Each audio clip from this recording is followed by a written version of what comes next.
Hello everyone, मैं रमन कुमार रजक स्वागत करता हूं आप सभी का अपने यूट्यूब चैनल पर। दोस्तों, आज की चर्चा का विषय है organisation of a department of post, यानी कि भारतीय डाक विभाग का संगठन। आज की चर्चा का विषय रहेगा। ये जो टॉपिक है वो कहाँ से संबंधित है, तो ये संबंधित है आपका पोस्ट ऑफिस गाइड पार्ट 1 से। और पोस्ट ऑफिस गाइड पार्ट 1 का भी जो सेक्शन 1 है, सेक्शन सेक्शन फर्स्ट जो है, उसका एक पार्ट है organisation of the department of post. तो एक्चुअल में इससे भी अच्छी अपन बात करें तो जो ऑर्गेनाइजेशन जो टॉपिक है, जो पीओ गाइड पार्ट 1 है, पोस्ट ऑफिस गाइड पार्ट 1 है, वहां पर इस टॉपिक को सिर्फ और सिर्फ इतना सा लिखा हुआ है ऑर्गेनाइजेशन। क्योंकि अपन डिपार्टमेंट ऑफ पोस्ट यानी कि भारतीय डाक विभाग से संबंधित है, इसलिए इस टॉपिक को हम लोग organisation of department of post के नाम से जानेंगे। और इसके अंतर्गत हम लोग कौन कौन से क्लॉज पढ़ेंगे। क्लॉज नंबर 1, 2, 3 और 4, टोटल 4 क्लॉज है इसमें। क्लॉज क्या है, सेक्शन क्या है, इस चीज को आप समझे। तो सबसे पहले आप यूं समझे कि आपके पास में एक बुक है। एक बुक के बाद में आपके चैप्टर्स हैं, और चैप्टर्स के बाद में उन चैप्टर्स में अलग अलग भाग है, अलग अलग सेक्शंस हैं। इस तरीके से आप समझे। तो बुक कौन सी है? बुक है आपकी पोस्ट ऑफिस गाइड पार्ट 1। उसके अलग अलग चैप्टर्स कौन कौन से हैं? सेक्शन नंबर 1, 2, 3, 4, इस तरीके से। और इन सेक्शंस में भी क्या है आपके, इस सेक्शंस में आपके क्लॉजेस हैं। अब क्लॉजेस किस टॉपिक के अंतर्गत आते हैं वो हम लोग वन बाय वन पढ़ेंगे। तो जैसे आज की जो चर्चा है वो सेक्शन 1 से है। सेक्शन 1 का क्या नाम है? सामान्य। क्या नाम है? सामान्य, जनरल। और इसमें कौन कौन से क्लॉज हैं? क्लॉज नंबर 1 से लेकर के 95 तक इसमें क्लॉज है। 95 क्लॉज है सेक्शन नंबर 1 में। और हम लोग चर्चा किसकी करेंगे? 1 से लेकर के 4 जो क्लॉजेज हैं, जो धाराएं हैं, जो नियम है, उनके बारे में हम लोग चर्चा करेंगे। और इन सबको, ये जो 4 जो आपके क्लॉजेज हैं, ये किससे संबंधित है? ये संगठन से संबंधित है। संगठन कौन का है? संगठन है डिपार्टमेंट ऑफ पोस्ट का। किसका संगठन है? डिपार्टमेंट ऑफ पोस्ट का। तो पहले क्लॉज का क्या नाम है? पहले क्लॉज का नाम है कंट्रोल। कंट्रोल का मतलब होता है नियंत्रण, यानी कि आप किसी भी चीज को कैसे कंट्रोल करते हो, कि आपकी उस पर पकड़ कैसे है, उसको बोलते हैं कंट्रोल। क्लॉज नंबर 2 का क्या नाम है? Type of offices. Type of offices की बात करें या टाइप्स ऑफ पोस्ट ऑफिसेस की बात करें, यानी कि डाकघर के प्रकार की बात करें। क्योंकि ऑफिस की जब भी बात की जाएगी तो हमारे यहाँ पोस्ट ऑफिस है। तो डाकघर के प्रकार। दूसरे क्लॉज का क्या नाम है? डाकघर के प्रकार। तीसरे का क्या नाम है? Night post office. Night post office का मतलब है रात्रिकालीन डाकघर। ये भी एक डाकघर है। इसके बारे में भी हम डिटेल से पढ़ेंगे। मोबाइल पोस्ट ऑफिस का मतलब होता है चलते फिरते डाकघर। चलते फिरते डाकघर से मतलब है कि जो एक जगह से दूसरी जगह जा सकते हैं। तो क्या कोई बिल्डिंग्स है? ये बिल्डिंग्स नहीं होती, एक्चुअल में ये मोबाइल वैन होती है। मोबाइल वैन क्या होती है? जो एक जगह से दूसरी जगह मूव करती है। तो इसके बारे में भी हम लोग डिटेल से पढ़ेंगे। तो आज जो चर्चा का जो स्पेशल विषय रहेगा, हम लोग सिर्फ और सिर्फ क्लॉज नंबर 1 को करेंगे। क्लॉज नंबर 1 चूंकि थोड़ा सा बड़ा है, इसीलिए हम लोग इसको पढ़ेंगे। और उसके बाद में क्लॉज नंबर 2, 3 और 4 को हम लोग एक साथ पढ़ लेंगे। ये छोटे छोटे क्लॉजेस हैं। तो सबसे पहले क्लॉज नंबर 1 के बारे में पढ़ते हैं। नियंत्रण यानी कि कंट्रोल के बारे में पढ़ेंगे, और इसको भी हम लोग एक और टॉपिक में डिवाइड करते हैं। संगठन में किस तरीके से ढांचा कैसा है, इसका स्ट्रक्चर कैसा है, बेसिक स्ट्रक्चर क्या है, उसके बारे में जानते हैं। तो सबसे पहले आप लोग यूं समझे कि ये हमारा इंडिया है, और भारत को अलग अलग सेवाएं प्रदान करने के लिए अलग अलग मंत्रालयों में डिवाइड किया गया है। मंत्रालय में डिवाइड कर दिया। मंत्रालय में भी अलग अलग आपके डिपार्टमेंट और सेक्शंस होते हैं, इसका भी आप लोग ध्यान रखेंगे। तो सबसे पहले क्या है? सबसे पहले आप लोग समझिए कि सबसे बड़ा क्या है? सबसे बड़ा होता है मंत्रालय। उसकी एक यूनिट क्या हो सकती है? एक उसकी एक यूनिट हो सकती है, कोई विभाग हो सकता है, या कोई सेक्शन हो सकता है, यानी कि सेक्शन इससे भी छोटा होता है। सेक्शन इससे भी छोटा होता है। इस तरीके से आप लोग इसको समझेंगे। तो हमारा जो डिपार्टमेंट ऑफ पोस्ट है, भारतीय डाक विभाग है, ये किस मंत्रालय के अधीन आता है? तो ये संचार मंत्रालय के अधीन आता है। Ministry of communication. संचार मंत्रालय के अधीन आता है। और ये जो अपना डिपार्टमेंट है, डिपार्टमेंट ऑफ पोस्ट, भारतीय डाक विभाग, इसके हेड कौन होते हैं? हेड यानी कि प्रमुख कौन है, यानी कि सबसे टॉप लेवल पर कौन व्यक्ति बैठा हुआ है। मंत्रालय की जब बात करेंगे तो यहाँ पर आप लोगों को मंत्री मिलेंगे। मंत्री से मतलब संचार मंत्री मिल सकते हैं। संचार मंत्री भी दो तरीके से आप लोग डिवाइड करेंगे, सेंट्रल में भी और स्टेट में भी, यानी कि केंद्रीय संचार मंत्री भी हो सकते हैं और राज्य के भी संचार मंत्री होते हैं। इसको आप लोग यूज समझे।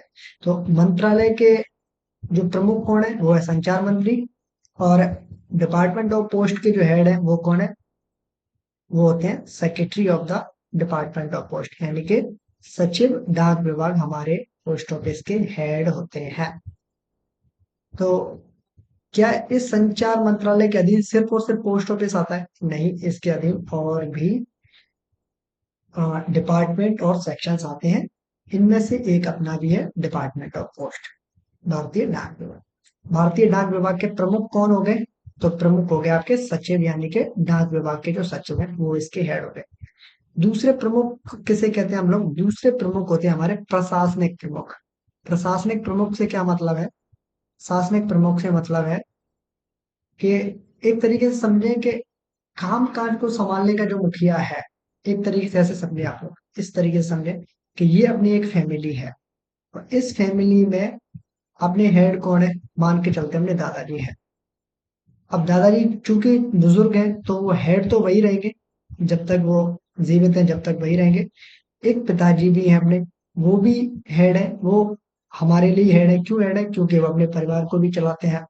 तो इस तरीके से आप समझें कि जो सेक्रेटरी है अपना, वो भी अपने प्रमुख हैं, लेकिन उनसे कम है, लेकिन इतने भी कम लेवल का इंसान नहीं है। प्रशासनिक प्रमुख जो है वो इतना भी कम नहीं है, हेड वो भी है लेकिन सेकंड नंबर का हेड है, इस तरीके से आप लोग कह सकते हैं, या प्रशासनिक प्रमुख कह सकते हैं। ये कौन होता है? ये हमारे होते हैं डायरेक्टर जनरल। डायरेक्टर जनरल जिसे हिंदी में हम लोग महानिदेशक कहते हैं, महानिदेशक कहते हैं, महानिदेशक डाक विभाग।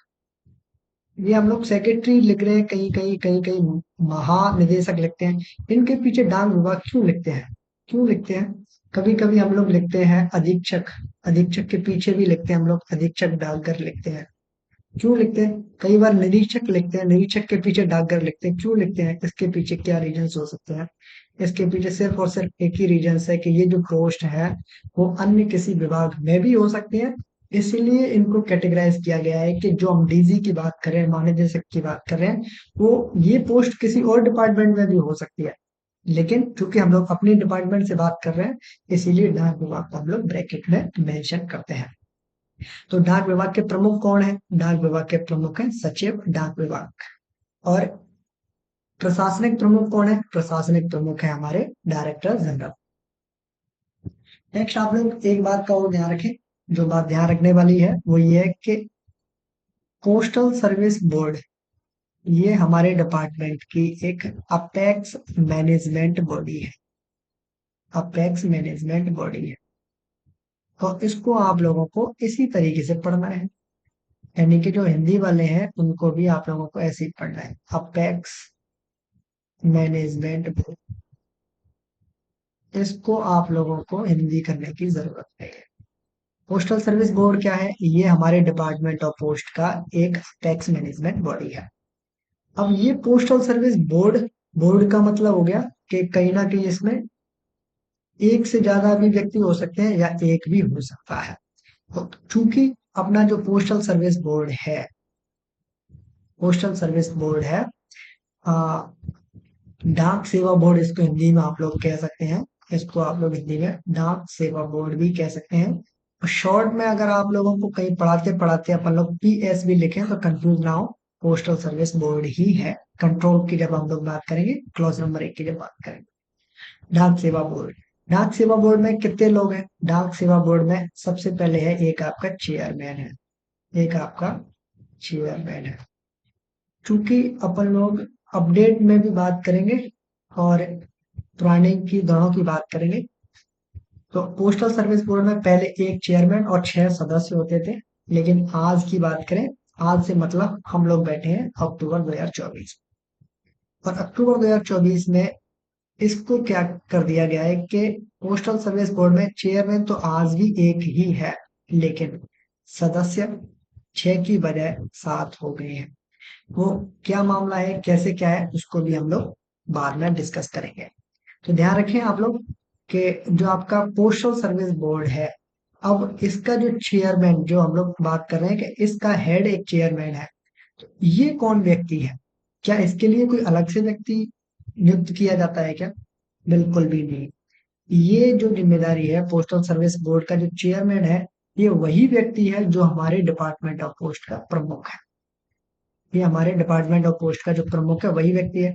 अपने डिपार्टमेंट ऑफ पोस्ट का प्रमुख कौन होता है? तो ध्यान रखें आप लोग, कौन होता है? सचिव डाक विभाग। कौन होता है? सचिव डाक विभाग। तो जो सेक्रेटरी है अपना डिपार्टमेंट ऑफ पोस्ट का, डाक विभाग का, उसके पास में 2 जिम्मेदारियां हैं। कौन सी? पहला, कि वो हमारे डिपार्टमेंट ऑफ पोस्ट का प्रमुख है। दूसरा, पोस्टल सर्विस बोर्ड के चेयरमैन के रूप में भी वही काम करते हैं। तो इस व्यक्ति के पास में 2 जिम्मेदारियां हैं, ध्यान रखना है, कंफ्यूज नहीं होना है। समराइज करते हैं अपन।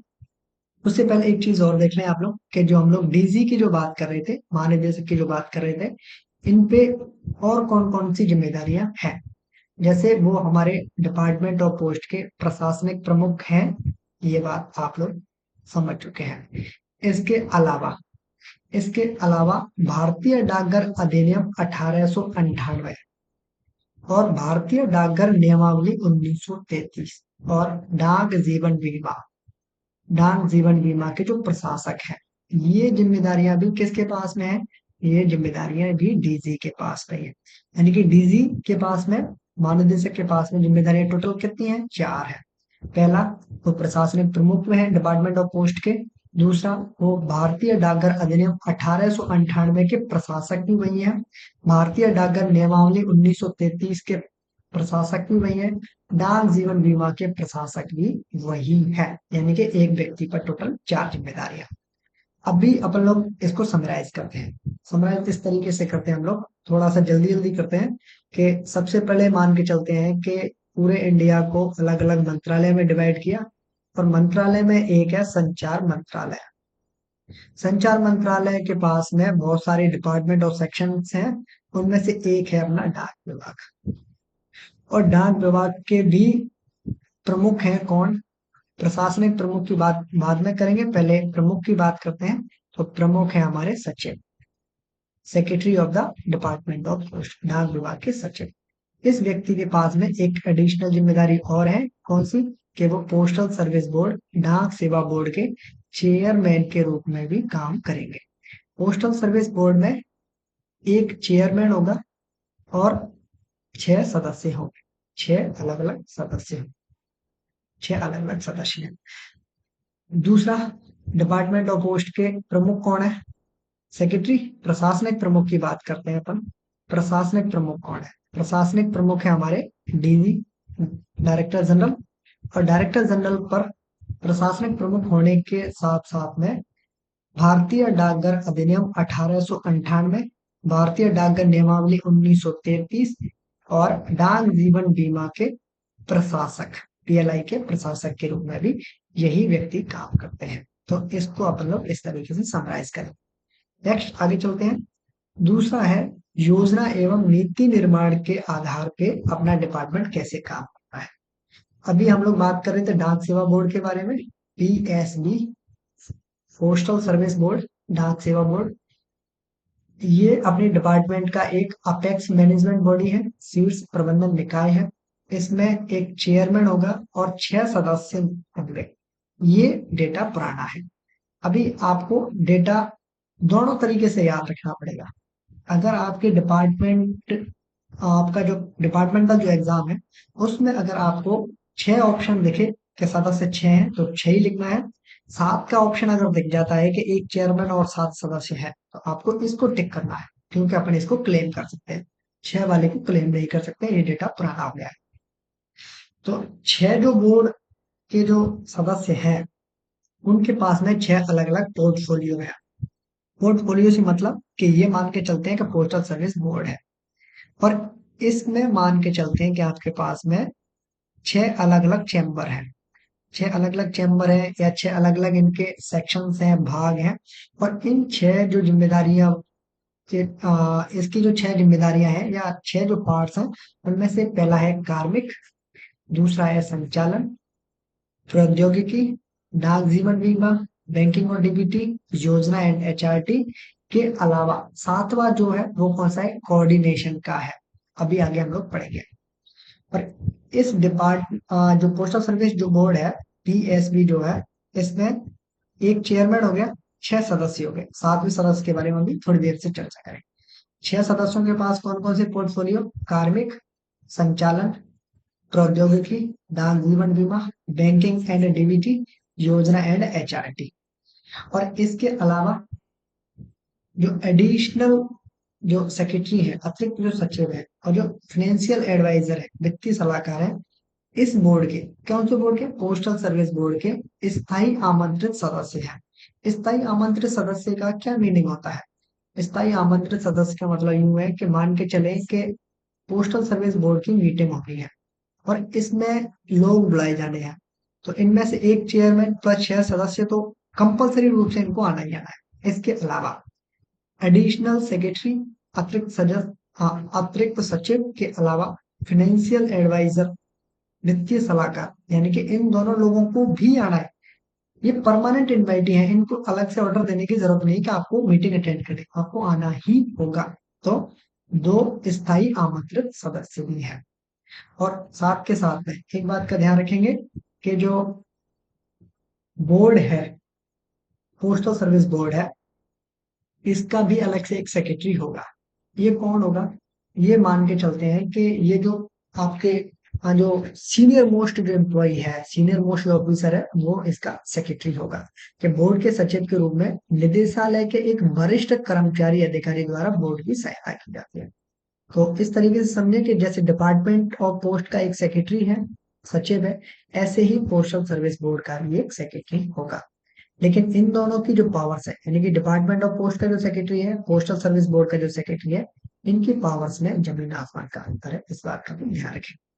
साथ के साथ में इसके अतिरिक्त व्यवसाय विकास निदेशालय, पार्सल निदेशालय, डाक जीवन बीमा निदेशालय के मुख्य महाप्रबंधक तथा मुख्यालय में कार्यरत, कौन से मुख्यालय में, इनके जो मुख्यालय है उसमें कार्यरत उप महानिदेशक डाक सेवा बोर्ड को अपनी प्रॉपर तरीके से हेल्प देते रहते हैं। यानी कि एक चेयर में 6 सदस्य, 2 परमानेंट इनवाइटी और एक सेक्रेटरी के अलावा व्यवसाय विकास निदेशालय, पार्सल निदेशालय और डाक जीवन बीमा निदेशालय के जो मुख्य महाप्रबंधक हैं, और इनके अलावा इन्हीं ऑफिसेज के उप महानिदेशक और अन्य जो कर्मचारी हैं, वो पोस्टल सर्विस बोर्ड में प्रॉपर तरीके से अपनी हेल्प देते हैं, इसको चलाने में मदद करते हैं। तो सातवें सदस्य की जो बात की जा रही थी वो अभी तक आपके आगे नहीं आया, लेकिन अब आगे आपके आ जाएगा कि पोस्टल सर्विस बोर्ड में एक चेयरमैन हो गया, डायरेक्टर जनरल हो गए, एडिशनल डायरेक्टर जनरल कोऑर्डिनेशन का जो था पोस्ट पहले, अब इसको रिप्लेस कर दिया है। अब एडिशनल डायरेक्टर जनरल नहीं है कोई भी कोऑर्डिनेशन में, यानी कि मान के चलते हैं कि एक कोऑर्डिनेशन था, ये एक पोस्ट थी, या ये मान लेते हैं कि एक सेक्शन था। अब इसके जो हेड थे वो एडीजी, एडिशनल डायरेक्टर जनरल होते थे। अभी इस पोस्ट को मेंबर्स में, यानी कि सदस्यों में, इसको डाउनग्रेड कह सकते हैं आप लोग, के इसको थोड़ा सा कम कर दिया है, इसकी जो पावर्स है। तो इसको अब सदस्यों की तरह ही ट्रीट किया जाएगा, यानी कि चेयरमैन, चेयरमैन के बाद में डायरेक्टर जनरल, उसके बाद में 7 सदस्य। तो सातवां सदस्य जो आपका नया है, वो नया नहीं है एक्चुअल में, वो इसका जो नाम है ना, कोऑर्डिनेशन का जो हेड है, कोऑर्डिनेशन जो सेक्शन है, इसका जो हेड था ना, जो प्रमुख था, इसको सिंपली इन्होंने क्या किया कि एडीजी, एडिशनल डायरेक्टर जनरल ना कहने की बजाय अब ये कहते हैं कि ये हमारे मेंबर हैं।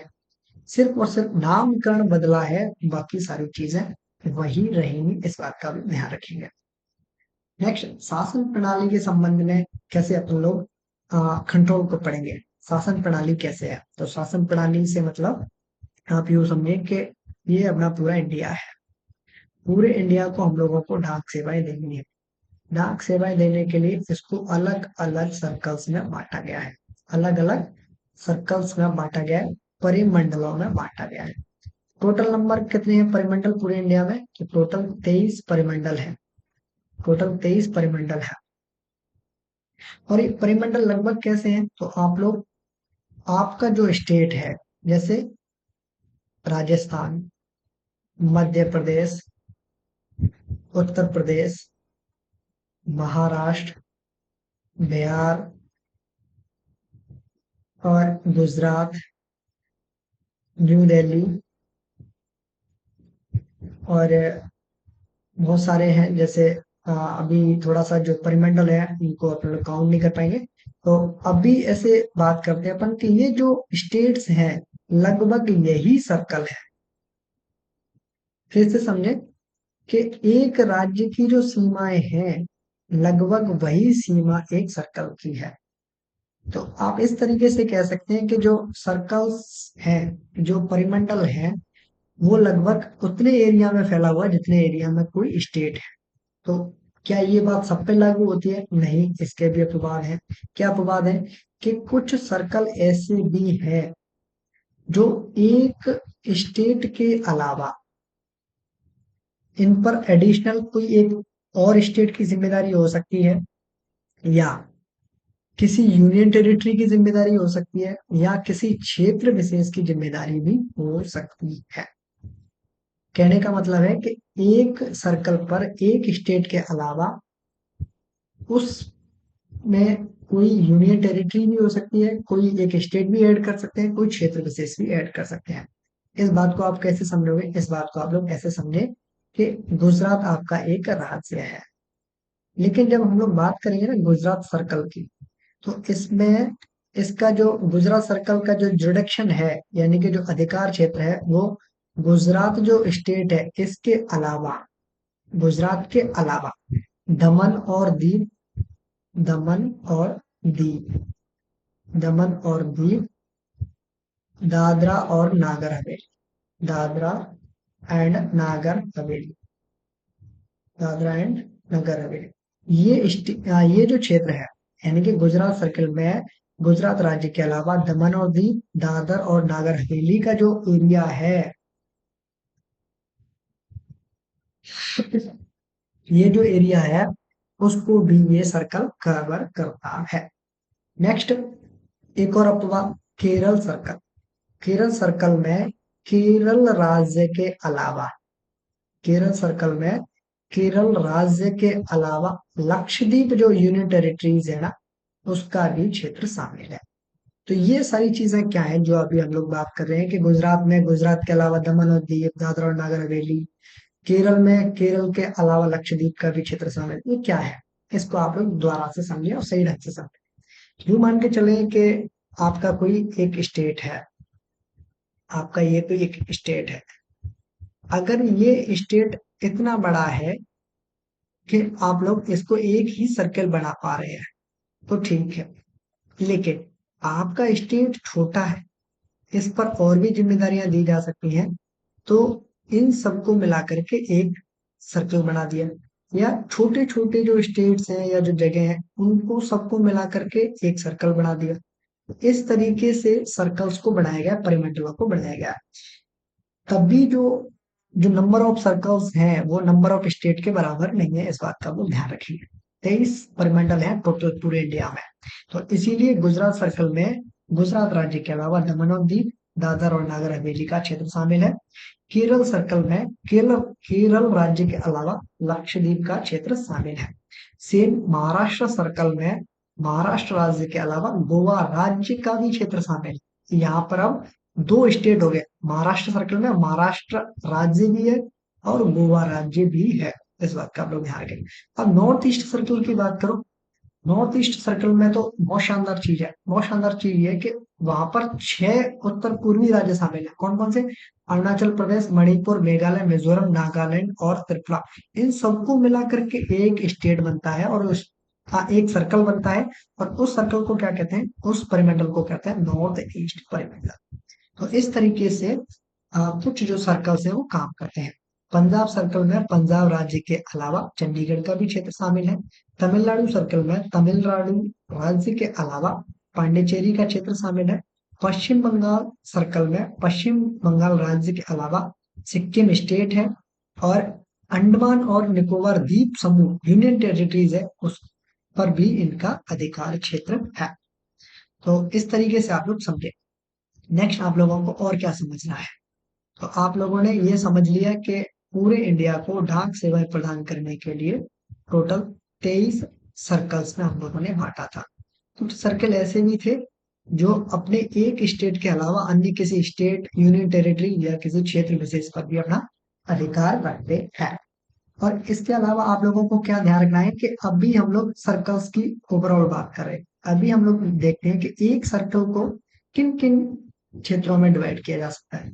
एक सर्कल को अलग अलग रीजन्स में बांटा जा सकता है, यानी कि रीजन्स का मतलब है क्षेत्र। और फर्दर जो रीजन्स है ना आपके, इनको डिविजन्स में बांटा जा सकता है। डिविजन्स का मतलब है मंडल, मंडलों में बांटा जा सकता है, डिविजन्स में बांटा जा सकता है। और मंडलों को भी फर्दर सब डिविजन्स में बांटा जा सकता है, यानी कि उपमंडलों में बांटा जा सकता है। एक सीक्वेंस, एक सीरीज या सिस्टमेटिक वे से आप लोग समझे कि पूरे इंडिया को 23 सर्कल्स में बांटा गया। एक सर्कल को, एक परिमंडल को आगे क्षेत्रों में डिवाइड किया जाएगा। क्षेत्रों को भी आगे डिविजन्स में बांटा जाएगा, डिविजन्स यानी कि मंडलों में बांटा जाएगा। और डिविजन्स को फर्दर सब डिविजन्स यानी कि उपमंडलों में बांटा जाएगा, उपमंडलों में बांटा जाएगा। और देन आप लोग यूनिट्स में भी इसको डिवाइड करते हैं, यानी कि इकाइयों में भी डिवाइड करते हैं। तो सर्कल्स कितने हैं? टोटल सर्कल 23 है। अभी किसी एक सर्कल में कितने रीजन्स होंगे ये फिक्स नहीं है, अलग अलग हो सकते हैं। एक रीजन में कितने डिविजन्स होंगे ये भी कोई फिक्स नहीं है, ये भी अलग अलग हो सकते हैं। डिविजन्स में कितने सब डिविजन्स होंगे ये भी कोई फिक्स नहीं है, ये भी अलग अलग हो सकते हैं। और एक सब डिविजन में कितने यूनिट्स होंगे ये भी फिक्स नहीं है। यूनिट्स होंगी या नहीं ये भी फिक्स नहीं होता है। तो सबसे पहले आपने क्या जाना कि सबसे बड़ा आपका क्षेत्र होता है सर्कल का। और इसके प्रमुख कौन होते हैं? प्रमुख यानी हेड्स की बात करेंगे। और हेड कौन होता है? हेड, सर्कल के हेड को कहते हैं सीपीएमडी, यानी कि चीफ पोस्ट मास्टर जनरल। कौन होता है? Chief post master general, chief post master general, CPMG short form. Circles को फर्दर हम लोग किस में डिवाइड किया था? रीजन्स में, यानी कि क्षेत्रों में। और क्षेत्रों के हेड को क्या कहते हैं? पीएमजी। और ज्यादा अगर आपको स्पष्ट तरीके से लिखना है तो रीजनल पीएमडी लिख सकते हैं। पोस्ट मास्टर जनरल इसको हम लोग कहते हैं, या क्षेत्रीय पोस्ट मास्टर जनरल भी कह सकते हैं अगर आपको और अच्छे से क्लियर करना है। रीजन्स को फर्दर डिविजन्स में बांटते हैं, डिविजन्स में बांटते हैं। रीजन्स को फर्दर डिविजन्स में बांटते हैं। डिवीजन के प्रमुख कौन होते हैं? डिवीजन के प्रमुख अधीक्षक होते हैं। अभी थोड़ा सा गेम और इधर ही खेलते हैं कि डिविजन्स को भी दो डिविजन्स में बांटा गया। कौन कौन से डिविजन्स में? पोस्टल और आरएमएस। पोस्टल के डिवीजन का जो हेड होगा वो कौन होगा? पोस्टल के अधीक्षक होंगे। और पोस्टल के जो अधीक्षक हैं उनको क्या कहते हैं आप लोग? एस पी ओज या S S P Os, S S P Os. ये क्या है? सुप्रिटेंडेंट ऑफ द पोस्ट या senior superintendent of the post. ठीक है। आरएमएस के को क्या कहते हैं आप लोग? आरएमएस के जो हेड होते हैं उनको क्या कहते हैं? उनको आप लोग कहते हैं S R M. S R M, या आप कहें कि आरएमएस के अधीक्षक कहते हैं। एस आर एम क्या होता है? Superintendent of the RMS. या एस एस आर एम, ये क्या होता है? Senior superintendent of the RMS. ठीक है। डिविजन्स को दो दो भागों में बांट सकते हैं, पोस्टल का डिवीजन और आरएमएस का डिवीजन। पोस्टल के डिवीजन का हेड कौन? पोस्टल के अधीक्षक। आरएमएस के अधीक्षक का हेड कौन? आरएमएस का हेड कौन? आरएमएस का हेड होगा आरएमएस के अधीक्षक। आरएमएस के अधीक्षक को क्या कहते हैं? एसएसआरएम या एसआरएम कहते हैं। वही पोस्टल के जो हेड होते हैं उनको एसएसपी या एसपीओ कहते हैं। एक और गेम इधर ही खेलते हैं, एक और गेम खेलते हैं इधर ही। और थोड़ा सा और जानते हैं कि जो डिविजन्स हैं उनको दो भागों में बांटा आपने, पोस्टल के डिविजन्स और आरएमएस के डिविजन्स। ये जो डिविजन्स है इनको भी दो कैटेगरीज में बांटा, ए कैटेगरी और बी कैटेगरी। ए कैटेगरी का क्या, बी कैटेगरी का क्या। तो ए कैटेगरी और बी कैटेगरी में बांटने की जरूरत क्यों है, इस तरीके से आप समझिए कि बी कैटेगरी के जो डिविजन्स हैं उनके जो हेड है वो एसपीओज होते हैं, और ए कैटेगरी के जो डिविजन्स हैं उनके हेड एसएसपीज होते हैं। अंतर समझ में आ रहा होगा। अंतर यूं है कि छोटी जो डिविजन्स हैं उनकी जो पावर्स है वो एसपीओज तक कंट्रोल की गई, यानी कि उनको एसपीओज हेड बनाए गए। अगर एसपीओज को प्रमोशन देना है, एसएसपीओज बनाना है, तो उनको थोड़ा सा बड़ा डिवीजन दे दिया, उसको एक कैटेगरी का डिवीजन कहा, और उसके हेड को क्या कहा, एसएसपीओज। अंतर क्या है, अंतर सिर्फ और सिर्फ इतना सा है कि अगर एसपीओज का प्रमोशन होना है, उनको एसएसपीओज बनाना है, तो उनको थोड़ा सा बड़ा डिवीजन दे दिया, इसीलिए डिविजन्स को एक कैटेगरी और बी कैटेगरी में डिवाइड कर दिया। ठीक है। डिविजन्स को फर्दर किस में बांटा गया, डिविजन्स को फर्दर सब डिविजन्स में बांटा गया, सब डिविजन्स में बांटा गया, यानी कि उपमंडलों में बांटा गया, उपमंडलों में बांटा गया। उपमंडलों के हेड कौन होते हैं, अब यहाँ आप कंफ्यूज। उपमंडलों के या सब डिवीजन के हेड एएसपी या आईपी या आप लोग एसडीआई या आप लोग आईपीओएस कहते हैं। इधर इतना ही समझते हैं कि सब डिविजन्स के हेड, उपमंडलों के हेड कौन होते हैं, उपमंडलों के हेड एएसपी भी हो सकते हैं, असिस्टेंट सुपरिटेंडेंट भी हो सकते हैं, होते भी है कई जगह पे। और कई जगह पर इंस्पेक्टर ऑफ द पोस्ट होते हैं, जिनको सब डिविजनल इंस्पेक्टर भी कहते हैं, इंस्पेक्टर ऑफ द पोस्ट भी कहते हैं, कई बार आप लोग इंस्पेक्टर भी कहते हैं। ये अलग अलग नाम है, लेकिन इन सबको आप लोग क्या कहते हैं, निरीक्षक कहते हैं, निरीक्षक कहते हैं। और एएसपी को आप क्या कहते हैं, एएसपी को आप लोग उप अधीक्षक कह सकते हैं, उप अधीक्षक कह सकते हैं। ठीक है, एएसपी असिस्टेंट सुपरिटेंडेंट, और इंस्पेक्टर एसडीआई या आईपीएस को आप लोग निरीक्षक कहते हैं, ये सब डिविजन्स के हेड होते हैं। ठीक है। तो आप लोगों ने यहाँ क्या देखा कि सर्कल्स के हेड कौन होते हैं, CPMG chief post master general. Regions, circles को फर्दर रीजन्स में बांट रहे हैं हम लोग, रीजन्स में बांट रहे हैं, और रीजन्स में इनके हेड कौन है, रीजन्स के हेड है इनके पीएमजी पोस्ट मास्टर जनरल, या आरपीएमजी भी कह सकते हैं, रीजनल पोस्ट मास्टर जनरल। और रीजन्स को फर्दर आप लोग डिविजन्स में बांट रहे हैं, और डिविजन्स भी कौन से, डाक के और आरएमएस के अलग अलग, और इनके हेड कौन है, इनके हेड डाक वाले के आपके हो गए अधीक्षक, अधीक्षक ऑफ द पोस्टल के। आरएमएस के कौन हो जाएंगे, इनके भी होंगे अधीक्षक, लेकिन अधीक्षक ऑफ द आरएमएस आपने अभी जाना।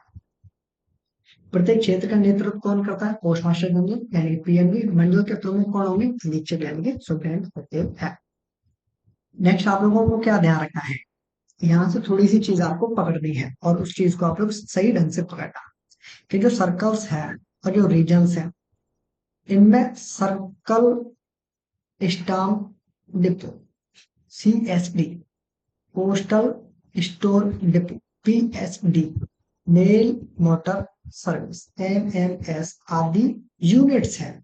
अभी यूनिट्स हम लोग पढ़ रहे थे, वो पोस्टल वो सर्कल्स में भी हो सकती है, वो रीजन्स में भी हो सकती है, वो डिविजन्स में भी हो सकती है, वो सब डिविजन्स में भी हो सकती है, कहीं भी हो सकती है। यूनिट्स का मतलब है कि छोटे से बड़े से कुछ भी जो छोटा है वो यूनिट्स है। ठीक है। तो सर्कल्स और रीजन्स में सीएसडी सर्कल स्टाम्प डिपो भी हो सकती है, पोस्टल स्टोर डिपो हो सकते हैं, मेल मोटर सर्विस हो सकती है। इस बात का आप लोग ध्यान रखें। नेक्स्ट आप लोगों को क्या ध्यान रखना है कि अभी तक हम लोग पढ़ रहे थे कि हमारे पास में तो टोटल 23 सर्कल्स हैं, अभी एक और सर्कल आ गया जिसको हम लोग बोलते हैं बेस सर्कल। बेस सर्कल किन के लिए है, जो लोग आर्मी से संबंधित है, उनको उनकी जो पोस्टल की जो नीड है, पोस्टल की नीड क्या है उनकी, कि वो लोग पैसे जमा कराना चाहते हैं, इनके डिपॉजिट्स एंड विड्रॉल करना चाहते हैं, वो लोग हमारी पीएलआई लेना चाहते हैं यानी कि इंश्योरेंस को लेना चाहते हैं, वो लोग डाक व्यवस्था का लाभ लेना चाहते हैं, डाक भेजना चाहते हैं, पार्सल रिसीव करना चाहते हैं, भेजना चाहते हैं, स्पीड पोस्ट भेजना चाहते हैं। तो ये जो सारी नीड्स हैं, इनके लिए एक हमने अलग से सर्कल बना दिया, और इस सर्कल को हमने क्या कहा, इस सर्कल को हमने कहा बेस सर्कल। क्या कहा, बेस सर्कल का। ये किन के लिए, आर्मी के लिए। और इसको क्या कहते हैं, army postal circle, army postal circle कहते हैं या बेस सर्कल कहते हैं। हाँ, इसको आप लोग एपीओ भी कहते हैं कई बार, आर्मी की पोस्ट ऑफिस, ये भी कह सकते हैं आप लोग। एपीएस भी कहते हैं कई लोग, आर्मी पोस्टल सर्कल, कुछ भी कह सकते हैं, लेकिन जो इसका जो अच्छा जो नाम है, इसको कहते हैं हम लोग बेस सर्कल। क्या कहते हैं, बेस सर्कल कहते हैं। कई बार जो जीडीएस आती है या एनटीएस या पीए है, वो कई बार कहते हैं कि हम लोगों को एपीएस में जाना है, या वो कहते हैं हमें एपीओ में जाना है, आर्मी पोस्ट ऑफिस में जाना है, आर्मी पोस्टल सर्विसेज में जाना है, या वो कहते हैं कि आर्मी में, आर्मी की जो पोस्ट ऑफिस है वहां जाना है। मतलब वो कुछ भी कह सकते हैं, लेकिन जो उनका जो अच्छा जो शब्द है वो ये है कि उनको एक्चुअली बेस सर्कल में जाना है। बेस सर्कल क्या है कि आर्मी की जो नीड्स हैं उनको पूरा करने के लिए हमने एक अलग से सर्कल बनाया और उसको नाम दे दिया बेस सर्कल। और इसका जो मुखिया है उसका भी अलग से नाम है, उसको हम सीपीएम भी नहीं कहते, उसको क्या कहते हैं हम लोग, उसको कहते हैं हम लोग additional director general, additional director general, अतिरिक्त महानिदेशक, अतिरिक्त महानिदेशक। क्या कहते हैं, अतिरिक्त महानिदेशक, अतिरिक्त महानिदेशक कहते हैं।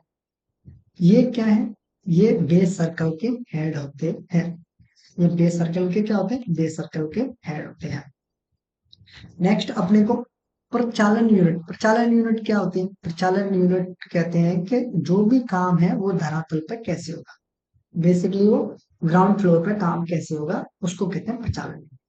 तो प्रचालन यूनिट में सबसे पहले आप लोग ये समझे कि अपना पोस्टल नेटवर्क वर्ल्ड का सबसे बड़ा पोस्टल नेटवर्क है, लंबा भी है, संख्या में भी ज्यादा इंप्लॉइज हैं, और इसकी जो ब्रांचेस है वो भी बहुत ज्यादा है। लेकिन जितने भी पोस्ट ऑफिस हैं उनको सिर्फ सिर्फ तीन कैटेगरी में बांटा गया, हेड ऑफिस, सब office, branch office. Division office नाम की, सर्कल ऑफिस नाम की, रीजनल ऑफिस नाम की, और जितने भी तमाम जो ऑफिस हैं उनका नाम कहीं भी नहीं है, इस बात का आप लोग ध्यान रखिए। हाँ, अपनी समझ के लिए हम लोगों ने उनको कैटेगराइज किया हुआ, लेकिन जब भी बात की जाएगी एग्जाम में, जब भी आप पढ़ेंगे, आंसर करेंगे, तो आपको क्या पढ़ना है कि पोस्ट ऑफिस के तीन प्रकार कौन कौन से, हेड ऑफिस, सब ऑफिस और ब्रांच ऑफिस। हेड ऑफिस का मुखिया कौन, हेड पोस्ट मास्टर। सब ऑफिस का मुखिया कौन, सब पोस्ट मास्टर। ब्रांच ऑफिस का मुखिया कौन, ब्रांच पोस्ट मास्टर।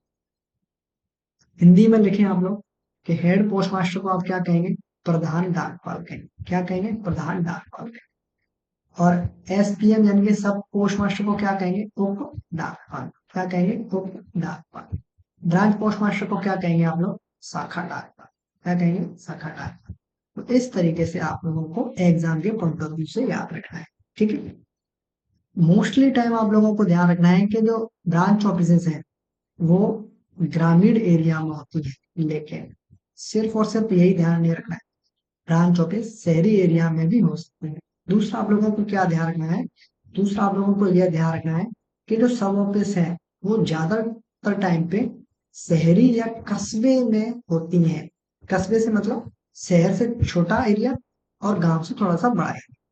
लेकिन आपको ध्यान रखना है कि गांवों में भी सब ऑफिस हो सकती है, लेकिन हेड ऑफिस जो होती है ना, वो मोस्ट ऑफ द केसेस में, 99.99 केसेस में जिले का जो मुख्यालय है या बहुत बड़ी सिटी में होता है। जैसे आपका जिला बहुत बड़ा है, इसमें कई सारी बड़ी सिटीज हैं, तो यहाँ भी एचओ, यहाँ भी एचओ, मतलब एक से ज्यादा एचओ भी हो सकती है। लेकिन आपका डिस्ट्रिक्ट छोटा है, तो डिस्ट्रिक्ट का जो हेडक्वार्टर है, जिला जो मुख्यालय है, लगभग वही या उसके आसपास ही आपको हेड ऑफिस देखने को मिलेगी। इस बात का आप लोग ध्यान रखें, ठीक है, इस बात का आप लोग ध्यान रखें। तो तीसरा तीसरा पॉइंट क्या ध्यान रखना है कि जो हेड ऑफिस, सब ऑफिस और जो ब्रांच ऑफिस, इन तीनों को क्या कहते हैं हम लोग, इन तीनों को कहते हैं, हाँ इन तीनों नहीं, इन दोनों को क्या कहते हैं, हेड ऑफिस और सब ऑफिस, इनको कहते हैं हम लोग विभागीय डाकघर, डिपार्टमेंटल पोस्ट ऑफिस। ये कहाँ पर हो सकते हैं, ये आप लोगों की मोस्टली टाइम पर एचओ और एसओ मोस्टली टाइम पर शहरी क्षेत्रों में होती है, और किसी किसी जगह पर एसओ गांवों में भी होती है। इस बात का ध्यान रखिएगा।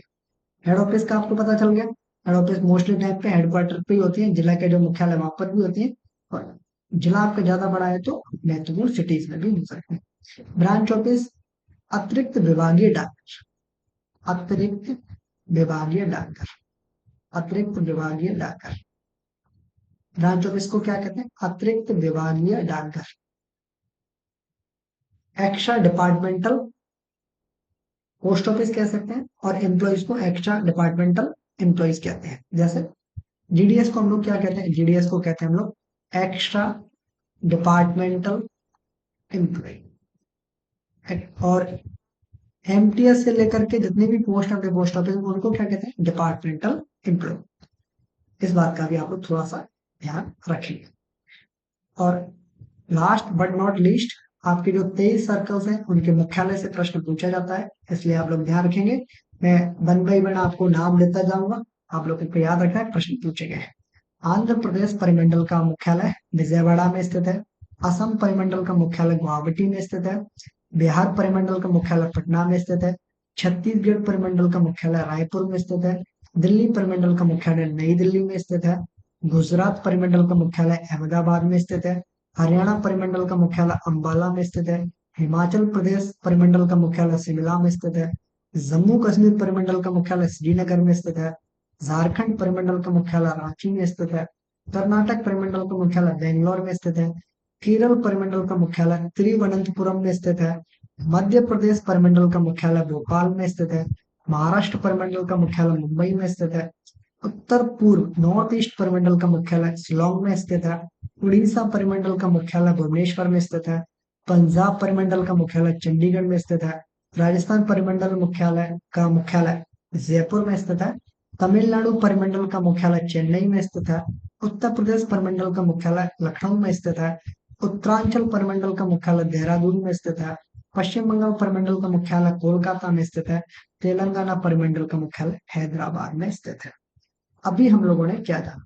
अभी हम लोगों ने जाना कि जो सर्कल्स हैं और उनके जो हेडक्वार्टर्स हैं। हेडक्वार्टर क्या होते हैं इसको समझे आप। जैसे हम लोग बात कर रहे थे ना कि सर्कल लगभग एक राज्य की सीमा में होता है, तो हेडक्वार्टर भी आपके उस राज्य की जो राजधानी है लगभग वहीं पर स्थित है।